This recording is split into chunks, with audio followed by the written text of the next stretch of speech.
nga një martesë e shkatëruar direkt në prangat e policisë. Kjo është rënia dramatike e Shpenda Metit.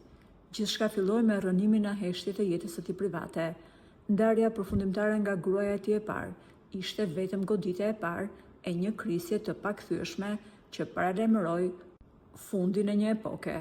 Por ajo që dukej si një dramë personale, shpejt u kthye në një katastrofë ligjore që tronditi mbar opinionin publik. Sot gjykata themelore e Prishtinës i dha goditjen përfundimtare ish kryetarit të kryeqytetit, Shpenda Meti, i cili është dënuar zyrtarisht me 2 vite burgim dhe 5.000 euro gjob. Mbi të rëndon një shkelje rënd ligjore, fsheja dhe mosdeklarimi i saktë i pasurisë.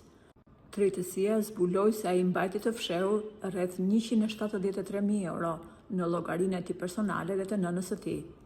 Tentativa për t'i kaluar këto lek në heshtje dështoi përballë ligjit, i cili nuk fali ish numri 1 të Prishtinës dhe sot e dërgoi pas hekurave të burgut. Nga majat e pushtetit dhe luksit në vetminë e ftohtë të një qelie burgu, për Shpenda Metin, drama sapo ka filluar.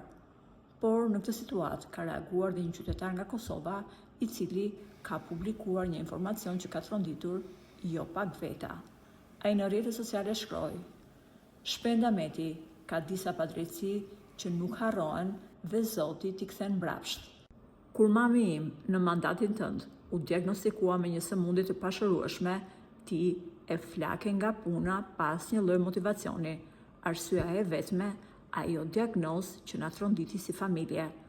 Ti nuk e ditur të jesh njeri dhe ja sot drejtësia trokiti në derën tënde për të paguar jo vetëm lekët që ke vjedhur, por edhe atë që ti ke hyrë në hak njerëzve si mami im.